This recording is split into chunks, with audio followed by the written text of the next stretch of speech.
Welcome to the Queen Divas, Queens of Fitness podcast.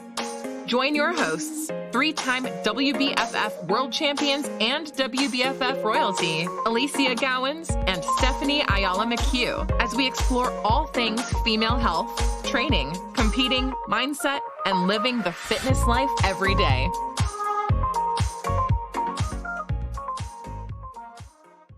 Hello, everybody, and welcome to today's podcast episode with my beautiful co-host, Stephanie Ayala McHugh. Oh, hello, everyone. Hello. We wanted to talk about, and anyone actually following my social media would have seen that I actually did a post on this morning, because it has been a topic that has come up. And I know Steph deals with very similar sort of, audience demographic and same similar issues, same, but different, right? Across the globe, but all women have the same issues, where we're going to be discussing this topic and this concept where your ideal body weight may not be what you think it is for the shape and the physique that you want. So what do we mean by that? We mean that shrinking only in size and only focusing about being this smaller version of yourself is not going to elicit the shape and the, as much as I hate this word, tone that most women are looking for. So say what, Alicia? Are you telling me I can't just lose weight and look the best way ever and the way I visualize myself, 5 years from now? You'll probably know this too, Steph. Like, how many times do you get the conversation with women where they're like, I'm disappointed that the scale didn't move down, or I'm happy the scale moved down, but oh my God, why don't my glutes and hemis grow? Well, we can't do that in a massive different approach and mentality. Yeah. I think that mindset on numbers, which is what we really want to hone in on today, is understanding what a metric and number does for you, and that it shouldn't own you. It shouldn't dictate your progress, of course, that you've achieved already, or if or not you are where you want to be, because most of the time we can look in the mirror and kind of know. And look, for most women, the commonality that we get, and this is, we're speaking to an audience here that is mixed. We've got a lot of competitors and athletes and people that have been lifting for quite some time and probably have a little bit more of an understanding about the fact that the scale is going to change over time. Probably still have hang-ups on it, though, if they're honest with themselves and us and their coaches, year in, year out, when it comes time to actually grow. And then we've also got this other segment of, listeners that are new to this, perhaps even our sport, or just new to lifting in general. And the concept of being toned and having this shape that they, envision in their mind as being firm and shapely and muscular, but without being an Arnie level of mass, which guess what, women, we're not ever going to look that way anyway, not on our best day. But this is the vision they have in their mind. And then when they're doing this process where they're just thinking, cut weight, get, small, they get there and they're like, wow, okay, well, that isn't actually what I was thinking it was going to be. 9 times out of 10, if I haven't built the mass first, I'm going to be jiggly. I'm going to be soft. I'm going to very much so, even though I don't have much weight on me, right? So but you're not happy. Exactly. You're not happy with how you look. I guess one of the biggest things we're going to talk about is the fact that, the benefit of building muscle, and at all ages, and in particular, especially as you start to age and get sort of in that, 40 plus demographic, you should never stop focusing on building muscle, and you should never stop focusing on being the strongest version of yourself. And guess what? When we do that, you are going to have that shape you want. You're going to build that physique you're proud of, and you're going to feel, so much more, happy with the final destination, should you then go down the route of dropping some body fat, because you're going to have firmness and shape, and you'll be filled out and not just some big rib cage mess. So I guess this or the skinny fat, you guys, because I see this all the time. Like, they are just dieting year round, and they are the cardio bunny, and you know what, they'll throw in resistance training because they hear the whole rap, right, here and there, but they're doing just so much on the aspect of dropping, always having to lose, so and under fueling, overtraining, running to try to just hit Yeah, this I guess to just scale burn weight. amount of calories, right? Correct. But you know what I So, noticed the most, Alicia, which you nailed it there with just kind of saying it's just the misunderstanding of what is to come or what is yeah, really the future or what's that number going to look like. I think that yeah, that right there is it's so different per individual because I can have somebody that weighs 130 pounds, which would be what 65 kilos, and look well, just oh my God, night and day from a person next to them that weighs the same exact weight, has more lean muscle tissue, right? The other person may look actually fat. And I'm not even putting yeah, that this no, number out there 100%. is It's fat in 100%. any means, okay? It's just that they could look with higher body fat levels, Yeah. you're going to feel that that number is just like, oh my God, once I get to 120, let's just putting that. So if that was the case to 60 kilos, let's just say you dropped 5 kilos and you're going to expect that those are the 5 or 10 kilos, you know, that you needed to lose to look your ideal weight. What if the person next to you is the same weight, but that's actually how you want to look, More mass. right? With more mass. Correct. And we don't realize that the person next to us, or maybe that idol, that role model we look up to is really actually holding on to a lot more in their muscle mass, which reflects in their weight, but we don't understand that, right? Because we just keep on looking at as black and white. And I feel like it's that that misconception of weight. dichotomy, right? Where everyone simply, you know, thinks that weight loss is where it's at, that it's this number on the scale is the only thing or the only metric or the only measure of success towards their ideal physique. But the reality is peeling back the layers is not going to reveal anything other than what you've spent time to build previously, right? The foundation, right? Like what we have as our primary building foundation. Exactly. So when it comes to health and fitness, you know, this primary indicator of weight as a measure of progress is like one of the most skewed things that I see. And it's definitely always the topic of conversation with any woman once a calorie raise happens or once, you know, they've got, you know, bowels that haven't moved properly, which we've covered off extensively in our poo segment. You know, and they're holding a little bit more that week. And then it's automatically then that conversation to themselves that they're failing, they're, you know, they're not getting progressing. they're not progressing. Which is just crazy because the number on the scale is not the best indicator at all. It is like one small metric, yes, but it might be what you think. And so, you know, look, let's firstly, I think, you know, Steph, let's talk about body composition because this is probably the thing that people just don't understand, right? So body composition is referring to the proportion of fat, muscle, and bone in your body, right? So it is the fat-free mass that we want to really be focused on. And if we're going to be looking at a number, that is always the number where I'm like, team, let's keep analyzing this. So when we're looking at, you know, scale increase, we want to be seeing that particular segment of the whole number going up. In an off season, you're going to proportionately have a little bit of fat mass, and you need that, in fact, to be able to grow that fat-free, you know, quality tissue. However, if you are only focused on keeping that number on the scale as small as possible, what do you you're not going to grow. What do you think is going to happen? You're not going to be growing the fat. You'll stay the same. You'll probably be breaking it down, right?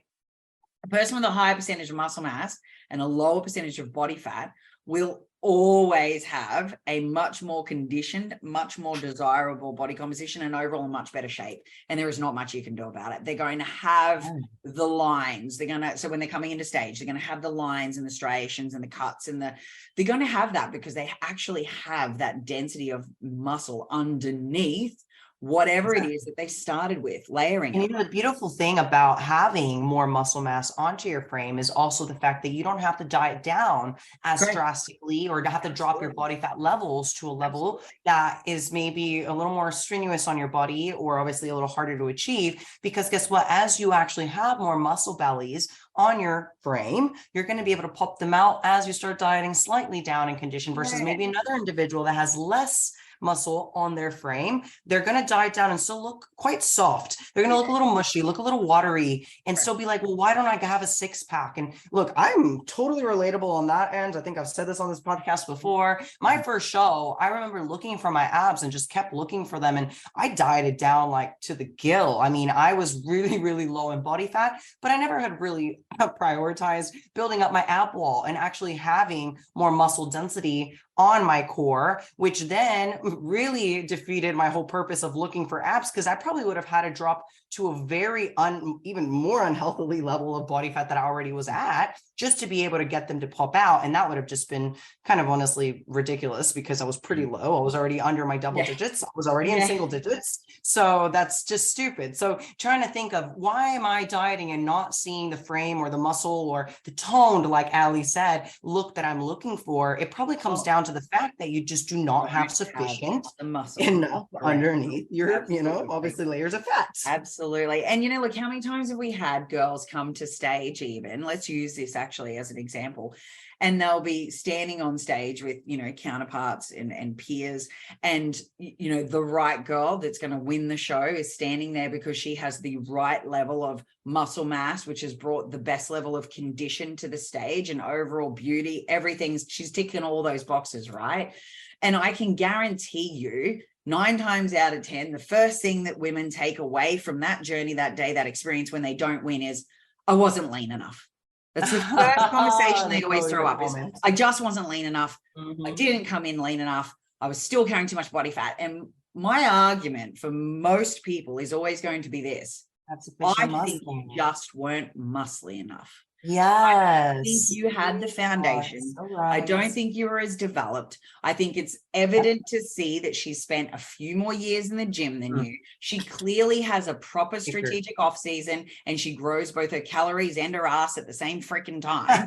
And then when she comes in, she looks like she does and she nails all the boxes, right? She ticks all the boxes. Yes. So there might be a few things to play with in here too, which, we will talk about in composition where genetics, they are not going to be something that will detract you from getting a result you want. It's time, effort, consistency that will get you there. Absolutely. But, they might just be Brazilian.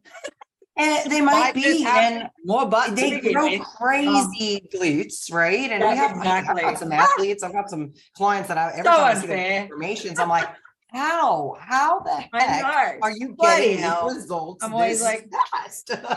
I think in my next life, please, hey, I'm Latina. I wouldn't mind just, you just give me a sliver, just a quarter, just a freaking quarter. I'd be happy with a quarter Brazilian right now, right? Just give me a quarter in each glute and I will rock up and turn up.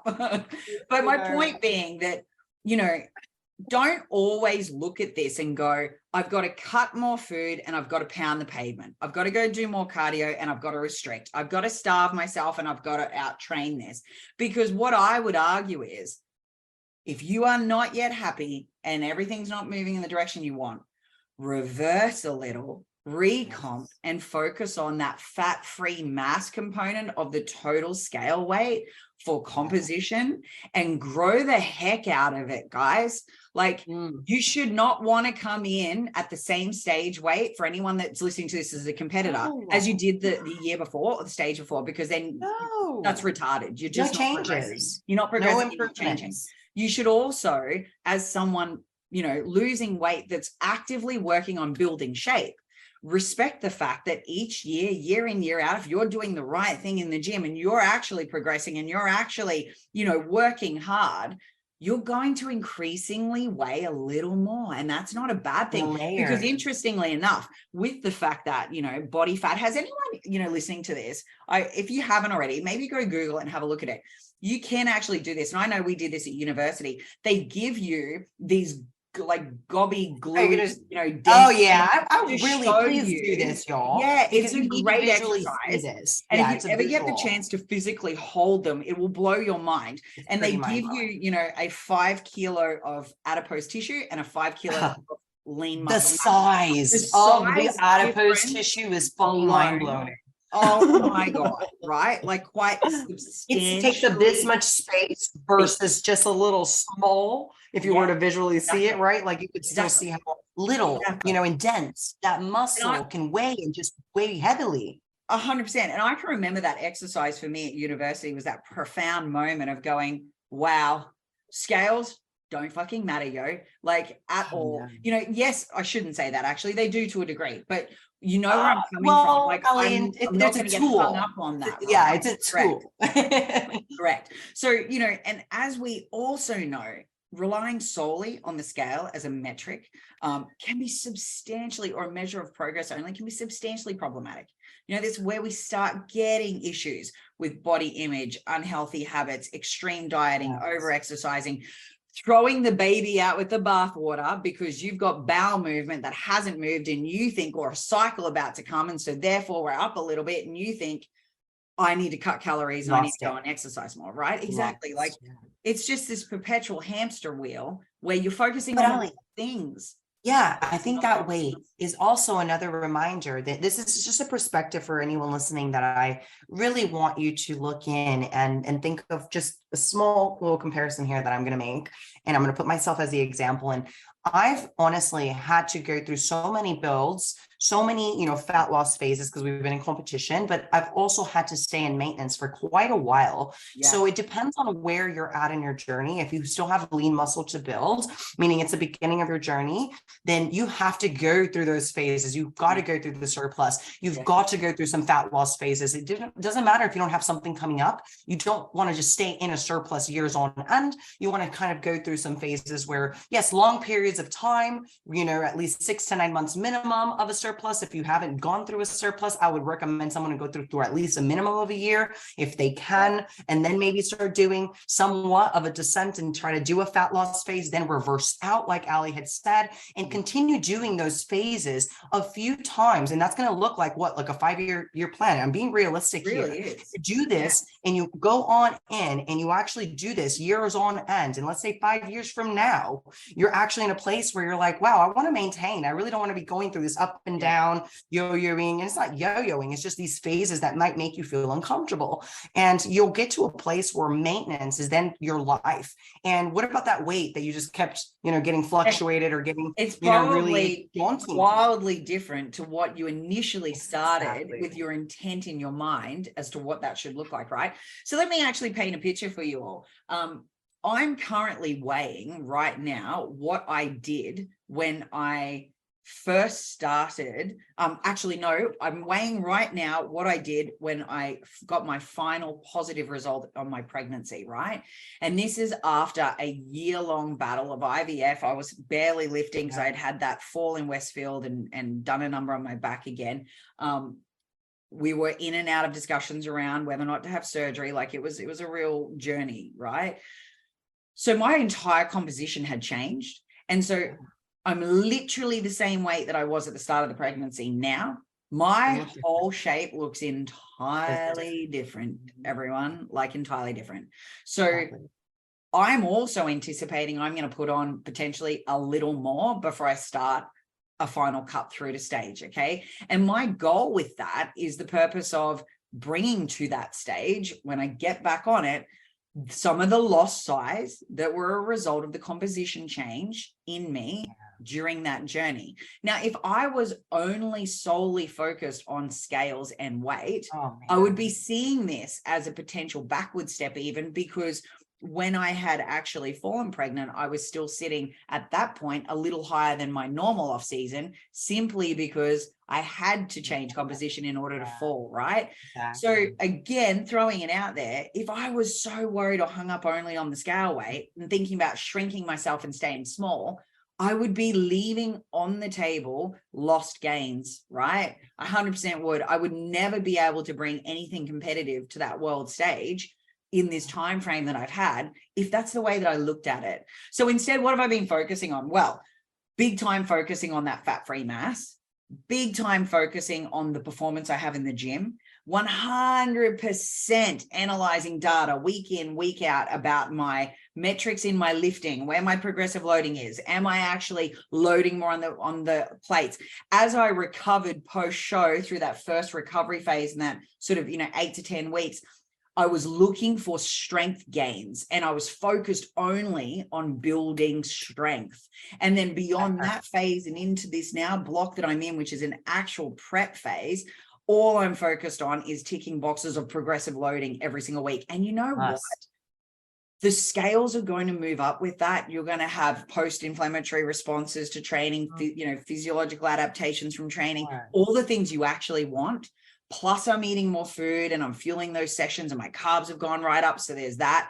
So my Chill scale's out. doing a few Yeah. things from a few different reasons, none of which I'm attached to, but everything I'm loving is seeing that my calipers, which assess my fat-free mass, will give me Your a muscle. broad line understanding of where I'm sitting, has shown me that I'm at the same point that I was in my 7 points at 5 weeks from stage at Atlantic City. Amazing. So Yeah. am I worried about that weight?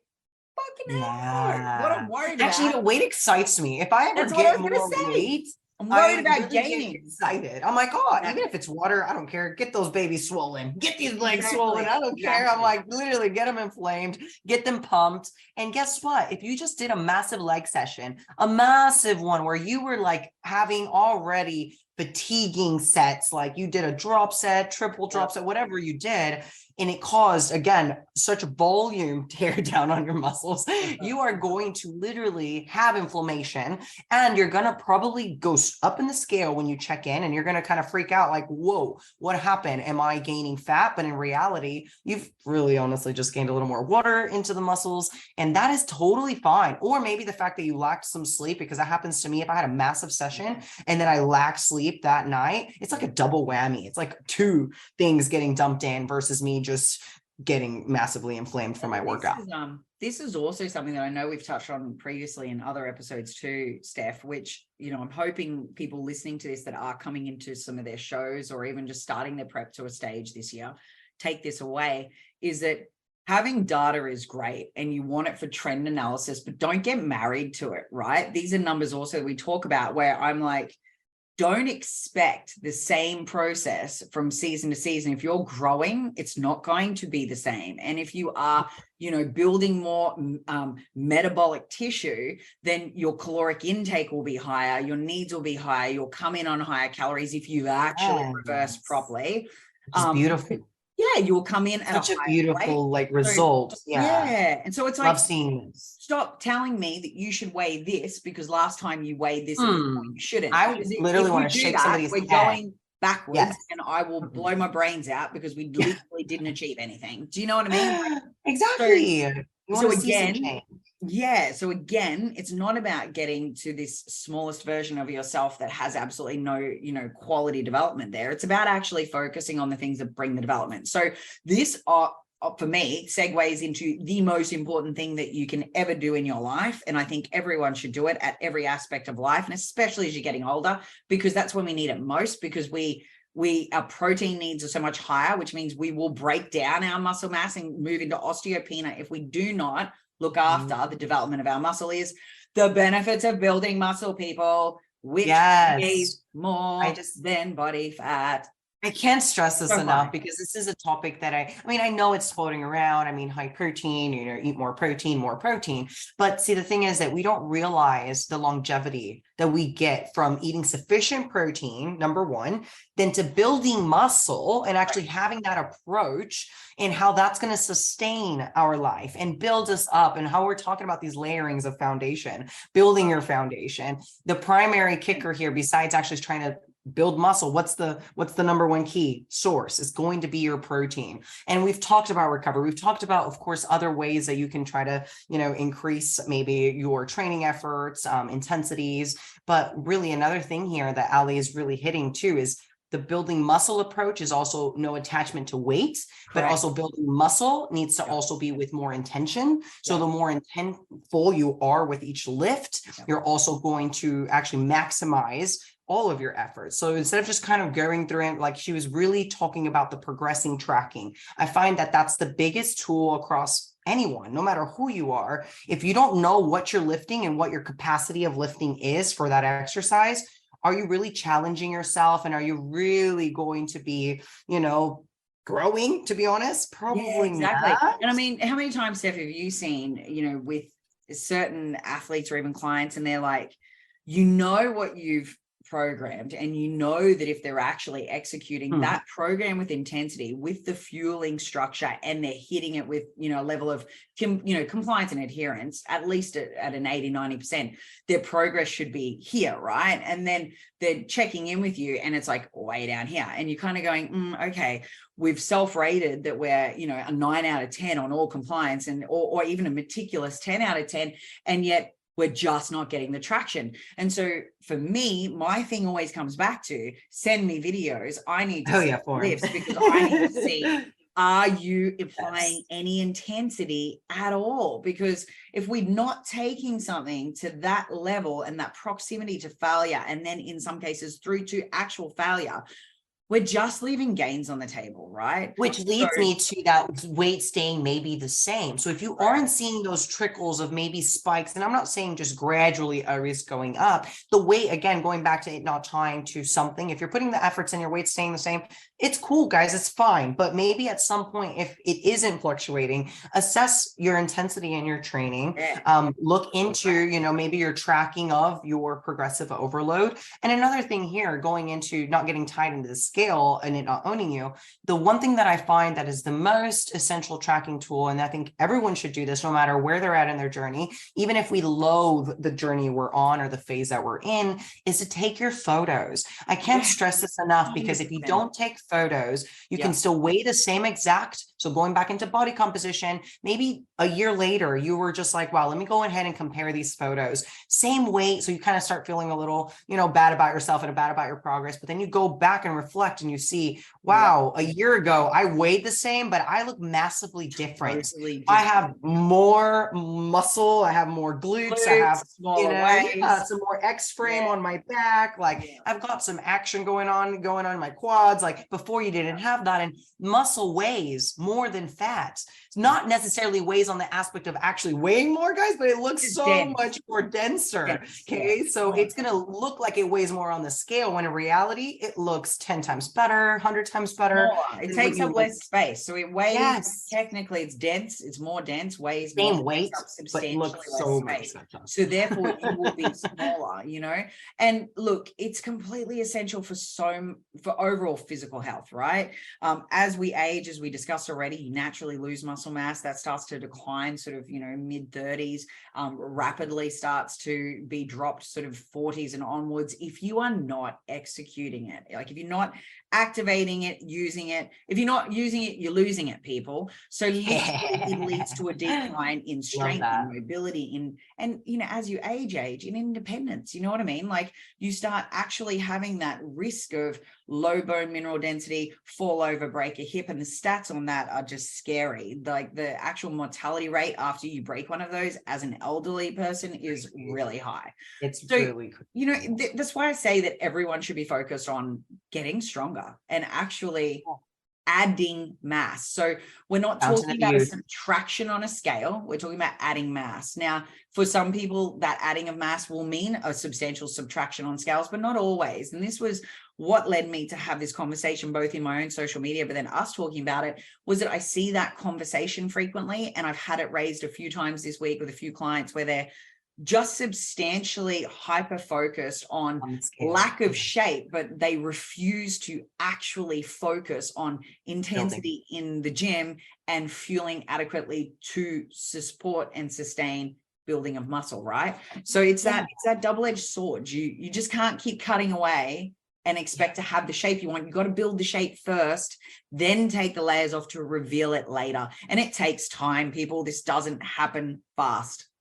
No, it goes through phases. Like I was explaining, you know, you have to understand, how long have I been in this phase? Ask yourself this question. If you've honestly been dieting down for longer than 6 months, like ask yourself, if I've already hit rock bottom, I haven't really got any more progress, assess what you're actually doing, reverse out, go through a maintenance and then into a surplus. And then I don't like going from a reverse straight into a surplus. I find that a lot of people get really sloppy really quickly. So I like to really kind of encourage to get into a reverse if you come out of a deficit or from a dieting phase into a maintenance phase. So from the reverse, get to a maintenance point and really find, again, what are those maintenance calories? What's your maintenance outputs? You know, your daily needs. What's those requirements for your lifestyle? And then try to start going into that surplus, and don't just skyrocket it and think of like, oh, I'm not just going to, you know, eat all the food in the world and then start making muscle and building it. I think that's also a misconception that people kind of, you know, go on the deep end and start just stacking a whole bunch of donuts and Rice Krispies and think like, I'm building glutes because I'm hitting glutes today. And it's like, it doesn't work that way, you know, not 100%. You want to be in a surplus. Well, but you definitely, as long as you're actually lifting lifting with intensity too, right? Which I think I find most people don't. Ali, though, how many people do you truly know that actually fatigue and go to failure? Not many. Unfortunately, my point being, literally just having this conversation last week. And so, you know, that's why I ask for videos from clients, and I ask for polar strap data to actually check where calories are being burned, because I just don't. Yes. Traction, if the rubber's not meeting the road, there's no traction. So where's the traction point failing us, right? But in addition to building this mass, right, this is the stuff that we're talking about also that improves your bone density. So in a dieting phase or a chronic dieting phase, or if you're doing repetitive dieting year in, year out for these shows, the more muscle mass you have, the actual, you know, the greater protective nature you get while you're dieting, because dieting will strip the hell out of this stuff, guys. And so, you know, you really do want to have a decent amount of muscle before you go pulling these layers of fat off.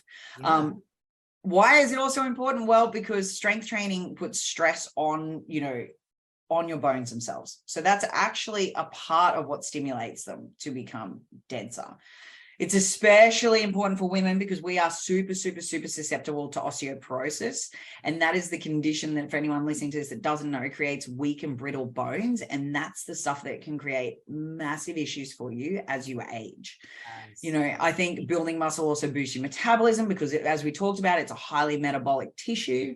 And it is more metabolically active than fat tissue, meaning that you will burn calories at rest. So the more that you have of this dense, beautiful tissue, the better your position is going to be from a conditioning point of view and overall body fat composition point of view. You ever wonder why someone can eat maybe more food and you're like, how do they stay? Men, bloody men. Quite often, it's not probably because they built up a more lean muscle tissue on their body to start with. Exactly. Your metabolic rate is higher as well. Just the way you actually approach your day to day. I feel like this is another missing key here, is that we just kind of assume that maybe what we're already doing is enough or not enough, kind of, you know what I mean, counter depending on what end of the spectrum you are here, but trying to make sure you are not doing too much or not enough is kind of, again, assessing yourself for your body composition to truly change, because you shouldn't be maybe super sedentary and then wondering, well, what if my stepping into the gym 30 minutes isn't sufficient? You probably need to be expending a little bit more in that gym. So please analyze, like Ali had said, your expenditure, whether that's just step counting, or just tracking with a calorie, tracker for, of course, your expenditure, but definitely trying to keep in a little more awareness, right, over what your day-to-day metric is, and not just weight metric as far as kind of your body mass, your water intake, and not getting attached to a specific scale weight, because it's super important that we actually look at the fact that creating this metabolic tissue is actually going to probably have that scale weight look completely different. And look, let's just remove away from the purely aesthetic benefit here of building mass, because we've talked a little bit about the bones and why that's important, but man, it has so many other benefits. It ranges from, prevention of chronic disease, prevention of heart disease, reduction of, potential risk of diabetes. It improves your insulin sensitivity. It's important for managing blood sugar levels, but it is a massive deal for most people when it comes to mental health. And I'm super responsive and super sensitive to that benefit. And I literally will train for a good mental state. So, if you are suffering from anxiety, if you are suffering from mental health issues, instead of thinking about and pulling yourself down about what you weigh, instead be looking at mastering what you're doing in the gym, finding the exercise that you love, really starting to, throw yourself into this, complete endorphin releasing, process that will improve that state for you. I think that that's just something that we don't talk about enough. It tends to be just that it's just aesthetic, but there's so much more to it. So, I think that's antidepressant. I mean, you nailed it. Getting stronger. They're the keys, right? So let's talk about getting small. Let's talk about shrinking and more about actually building and getting And being stronger. stronger. Yeah. Yeah. So, And that's what our talks should be about. And honestly, actually, the yeah, more we talk about this, 100%. Ali, it's like all we ever really chat about is how much stronger we are or how much better, we're feeling with That's more true. food. Can I eat more carbs now? And like, I think when you're entering and welcoming, entering these new phases, you're going to be welcoming, some unknown territory for yourself, but you embrace it, really, really take it and try to just figure things out along the way. Don't try to know everything and say that doesn't work for me. I blow up and get inflamed if I eat more carbs. But really, honestly, do you? Because it's probably mental. I swear, I see this all the time where I'm like, it's all in your head. 100%. I know keto worked for you in the past and that's how you lost weight, but that's not really the only answer for you building muscle. And if you're in a keto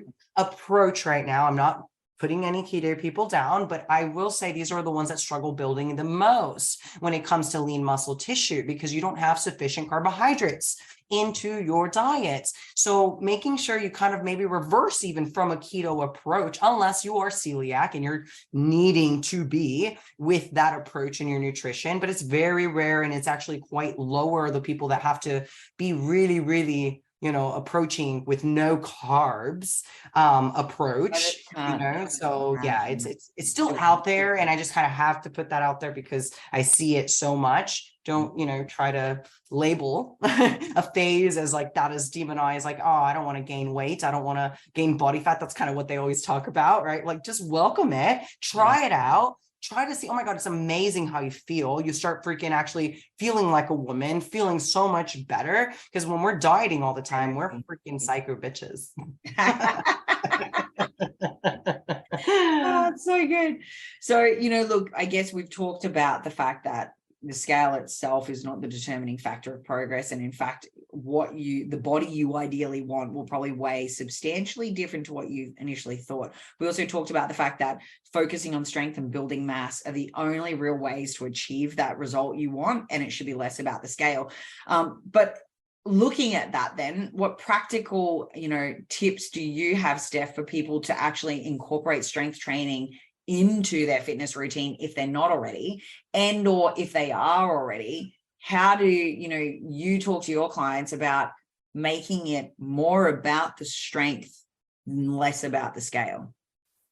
It always ties down to your efforts and intention, like I was referring to, and knowing what is your max effort. And I find that most of the common denominator across, results and progress, you nailed it too, is actually saying, I don't see the results in their progress pictures. And I'm like, they're doing all the things, they're ticking it off. So you already know it's usually going to come down to maybe technique, form, right? Some patterns that are maybe off for them. And also the load may be heavy, but maybe too heavy. So it's not assessing of just progressing in just strength and weight all the time. So this is something that might kind of feel like contradictory here and saying, we want you to focus on strength and we want you to get stronger, but strength looks so different per individual and per movement. So trying to only get heavier on a hip thrust may lose the engagement of your actual glutes. You may start getting very hip strength dominant, where you're actually focusing on other areas like your hamstrings start overloading, just putting that as an example, and not really contracting with your glutes, rather than you're actually reducing the weight, focusing on that form and actually contracting and fatiguing the muscles in areas with more isometric holds, whether if that's variations of drop sets, maybe going to failure. And that alone is going to stimulate the muscle tissue to really break down and grow so much more. So I really kind of analyze their program, kind of, again, their intention and effort behind every movement, and trying to really give them more tools, of how to be able to progress amongst these maybe thresholds that they've already hit. Like, I'm like, I can't go heavier than this amount of hip thrusting. It's not the strength on that end. We've got to create different tension, obviously overload that muscle in a different way. We got to, activate different fibers, and sometimes it goes with less weight. So if you're listening to this and you're kind of struggling with hitting a PR anymore, and you've kind of hit that high, 2, 3, 4 rep PR, and you're just like not really able to do anymore, reduce that weight and start hitting PRs for 8 reps, 6 to 8 reps. I think that that's just a great Increase approach for you your to, volume the slightly volume instead of being it. able to increase your reps in a shorter rep range later. At that way. Correct. Yeah, 100%. Yeah. And that's just a method for anyone listening, that if you're already struggling with, you keep trying to do 4 reps or under, 2 to 4, doubles, singles. I mean, that is tough work. And if you're not a power lifter, and I don't know if powerlifters are listening to this right now, it's not the case, like it's not our focus here. Are you trying to be a power lifter? Then yes, you've got to train that way and start hitting some singles and some doubles and trying to test your, obviously 1 rep max. But if you're not entering a powerlifting competition, we need to focus on actual contraction of the muscle, good stimulation, overloading the muscles correctly, not just through the joint movement, which normally happens a lot when you're squatting a lot of weight, deadlifting a lot of weights, or thrusting a lot of weight. It kind of just becomes something rapidly done through the joints and not really, again, the load onto the muscles. So again, focusing on maybe a little more volume work, and then reducing maybe the amount of frequency of training. Because I feel, again, we've had this topic. This is actually key to this, right? It's about getting, I guess a little bit more purpose around how you're entering the gym, and remembering that, look, to build muscle, there has to be a form of resistance. So that form of resistance can come either via, actual weightlifting, or even there are really great body weight exercises that can take you to forms of resistance if you're just starting out. So don't feel like that's going to prevent you from having access to, resistance based. Tell me your body weight won't burn those Bulgarian split squats and not make you cry in person. Pull-ups and push-ups and all the variations of both. Look, and I think finding what works best for you. Are you someone that likes to be inside of, machine-based structures, so you don't have to focus on the internal level of control? Are you someone that's an advanced trainee and you're working with free weights? Do you, are you a CrossFit junkie? Do you love your kettlebells? Like, whatever it is, just find your jam and then throw yourself into that process with, and I would strongly suggest to start with, maybe a workout partner or your actual partner, or joining a fitness group at first, getting a personal trainer. So you have someone to spot you, support you, help you load, and also correct form, right? Because if you are just starting out, then I think it's really important to make sure that you've actually got the proper mechanics and the proper, patterns of movement safely executing. Can you say that again for the people in the back? Because I find that people are just starting to do all of this, and then they just really jump into doing programs online. I'm like, well, what are you doing though? You still haven't even learned how to properly squat, and you still haven't learned how to properly actually activate muscles that should be activated right now. You have a horrible back, horrible form, like all these things that you may think that looks right. And if you're not recording yourself, just leaving this last little note here for all of you, because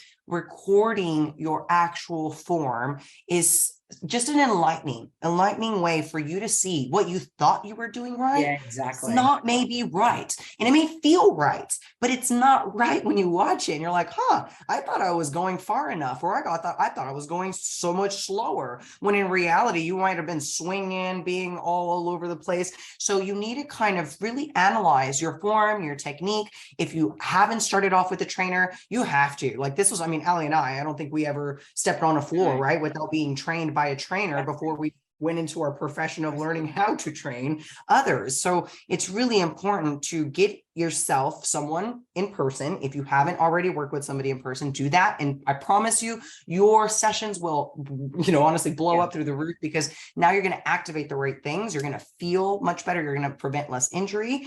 And also, if you already work with the trainer, maybe now trying to increase that intensity with only when the trainer is there watching, so you feel safe.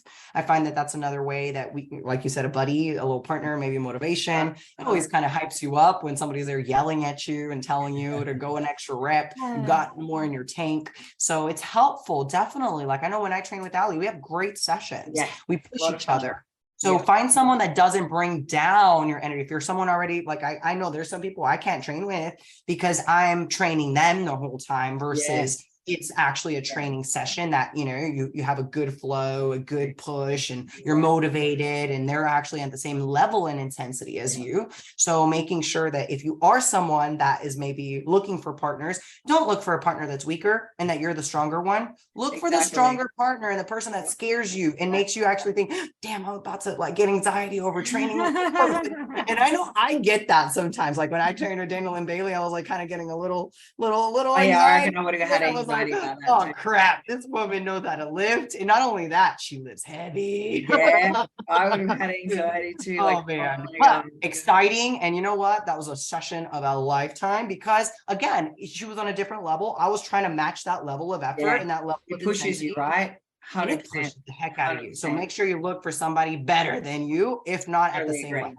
Totally agree. And I think like probably the biggest thing that I would say, you know, from a tip point of view is to actually sit down and analyze the phase you're moving into, what it is that you're trying to get out of it, so the objective of it, and then setting goals and targets for yourself. Like, okay, in this block, I am going to master the Romanian deadlift. I am going to, by the end of this, whether it's an 8-week, 10-week, 12-week phase, even if you're going through a proper progressively loaded periodized program, it could be 12 weeks. I'm going to, by the end of it, not only have a consistent, set up a consistent form at any weight. I'm going to be lifting and moving the bar, effectively, efficiently, and, with great technique. And then I'm going to also be hitting progressively bigger lifts, right? Like that. And that's a 12-week process. That's not going to happen in 2 weeks. It's not going to happen in your first session. So set those targets, right? And then week to week, when you know what you've lifted the week before, like it's not uncommon for me if I need to auto regulate to go, well, today I'm not going to increase the load at all, but I'm actually going to lift more reps at this weight from last week before I progress the load next week. So it can look different to you. But again, every time I walk into the gym, I'm setting mini goals for that session. I'm so engaged. I'm so active in that process, and I'm so motivated in that actual session itself to progress on the last, that I don't feel like I need random variety, crazy levels of junk volume, stupid exercises that have no fucking sense whatsoever to be in a program in the first place, but because some influencer did it, it looked cool. And I also don't need to turn around and be saying every 4 weeks, I need a new program, I'm getting bored. Well, no, you're not bored. You're just not even engaged. You're just not even focused. You have zero level of attention to your actual session, and you are not working hard enough. Sorry, go away, come back when you actually learn how to fail. Like, you know what I mean? Facts. That's 100% facts. To anyone listening to this, if you know, hey, shit, that's me, holy crap, don't be sheepish about it. Own it and go, yep, far out. I really do that. I've probably left some big gains on the table because I've changed something to shock my muscles, which, by the way, people, is fucking bullshit. There is no such thing. You failed to reach your actual physiological adaptative process because you've cut yourself short and shortchanged yourself because you need variety. That's the most retarded thing I've ever heard. I think there's so much out there that's just such BS. And I mean, the variety thing, I can kind of understand with some people because you want to do some different movement, but not taking out the basics. That is never correct, right? Like if you were going to do some fun little movement and maybe add it in for some agility or, some explosiveness, cool. But do not take out your squats. Have your base foundation of what you're trying to achieve, and then but this is where I always say, find something you're passionate about and have it as part of your mix. So rather than just going willy-nilly doing crazy, stupid stuff, you just literally do the basics, own them well, have proper, sort of smart exercise selection for your, personal goals and maybe your category requirements, and then throw in something fun. If you need something for fun, go do something for fun. That's on top of what you're doing. Fun. Yeah, that's 100%. If you need something extra, and I think that some people do, activity wise, they just want to go be out and about, do it on your active recovery day. Do you see if it's actually impeding maybe your training program? If it is, then maybe assess with your coach. Hey, I really enjoy, doing a triathlon. I don't know if you're one of those. I have some clients that are crazy like that, but then, you have maybe, I don't know, a want to go out and do a 5K or just yoga. Like yoga is something I know Ali does. So you'd be able to incorporate that properly into your program. Definitely. So there's other activities, or like some of my girls, like they'll love to dance. So they'll like to do dance classes. I encourage it because that's a form of activity that is going to get you active, and it definitely makes enjoyment in your life. That's movement for fun. And I think that movement for fun is as important as movement for purpose, right? So 100%. I'm definitely all for that. And I think the final thing and the last thing that I wanted to get home has literally just been about the fact that in order to build the muscle, and we've talked about this previously, you still need to listen to your body and you still need to rest. So this whole concept of I've got to get small, I've got to shrink, I've got to get the scales down, let's go do more, is sometimes the worst thing you could possibly do. So finding that balance on what is the right level of output, what is the right focus on rest and active rest days, and then, adequately fueling your physique for intentionally lifting and purposely lifting, because you could be that hamster on a wheel. And if you feel like, hey, maybe they've been talking about me this whole episode, that I've been, just kind of doing the same thing, the same efforts, dieting down, snap out of this phase, get yourself to be in more of a, intention. And I think you'll relate to this, snap out of that conversation of I've wasted time. The last time that I've just spent has been a waste because I've got nowhere. Snap out of that, because you've never wasted time. You've actually just had opportunity for growth. Exactly. Hey, we're investing in ourselves every day. You know you could do something better from this point forward. Pick your act up, focus on it, and do better, right? Don't blame time past. Look at everything as a learning and a growth opportunity. So, look, I wanted to say to everyone, thank you so much for listening today. And I really hope that it helped you understand that when you're looking at the physique you really want and you know what you desire from the point of view of the final finish, it may not weigh what you think. We hope you gain valuable insights into, the fact that building strength and focusing on, strength, getting stronger and getting more muscle is actually going to give you the body you want. And it may or may not weigh less than what you currently are. It may even weigh more, but you could be substantially physically different in a composition appearance point of view. It's an amazing thing. And look, at the end of the day, stop freaking putting all of your attachment on your self-worth on a freaking number. That's all I will say. Detach from a number. Throw that shit away in the aspect of not using it just as one tool. Please stop weighing yourself every day. And I understand that this could be a metric and tool for others, but I find that if this isn't a thing that's happening to you now, that you're weighing yourself constantly all the time and it's messing with you, I want you to stop and do it once a week, just on your check-in day when your coach requires you to, and don't even upload or do whatever you need to do to submit your check-in, and just stop looking at the number. Do not let the number own you. Just let your coach, or if you are obviously alone right now, then stop looking at it and start looking at your performance, start looking at your output, and start looking at your pictures. Your pictures speak louder than those numbers, and especially if you're building muscle. So make sure you are analyzing and tracking, and of course, taking those pics, and along the way, throwing any type of attachment that you have at the scale out the window. And you're going to be so much happier and so much successful in this journey. We hope you guys enjoyed this episode and were able to take some notes and take some tips and see how we are able to kind of, I hope you're clients and less fearful of the scale, maybe, and a little bit more understanding that, hey, to look and feel my best, I'm probably not going to weigh 20 kilos, whatever the silly number is that you have in your head, right? Like, come on, team. Let's get away from that. That's so 1990s, But anyway, thank you so much. It's been amazing. I love chatting with you as always, Steph. And for everyone listening, please share, comments and let us know how you found today's episode. And if you are in fact guilty of some of what we've talked about, give us a bit of a post in your story and let us know how, that might have been an eye-opener for you and how you might change what you're doing or how you have changed in the past. This might have been something you've left behind. what I want to see, and any of you listeners listening, is I want to see a body recomp. I want to see you go back a year and look at that photo and look at yourself now and compare your last self to your new self and be proud of yourself and how far you've come. And if you analyze this and maybe it isn't as transparent as you'd like it to be, then start taking the notes that we gave you on this episode and start applying them and start actually putting a little bit more effort into maybe the recovery, or into maybe the training, into maybe the nutrition, whatever it may be, detaching yourself from that scale and making sure body recomp changes are happening, because that's where the real progress is made. And where honestly the longevity of your life is going to be, because if you focus on body recomp, adding more lean muscle tissue onto your body, reducing some body fat, you're going to be happy, healthier, and gosh, you're going to look bomb. So I hope everybody loves today, and I'll see you next time, Allie. I love you. I love you too. Bye.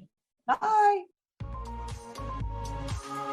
Thanks for tuning in to another episode of the Queen Divas, Queens of Fitness podcast. Make sure you follow us on Instagram at Queen Divas Pod, on Twitter at Queen Divas 4, and follow our hosts on Instagram, Alicia at Alicia Gowans _WBFF Pro, and Steph at Stephanie Ayala 7. See you all next week.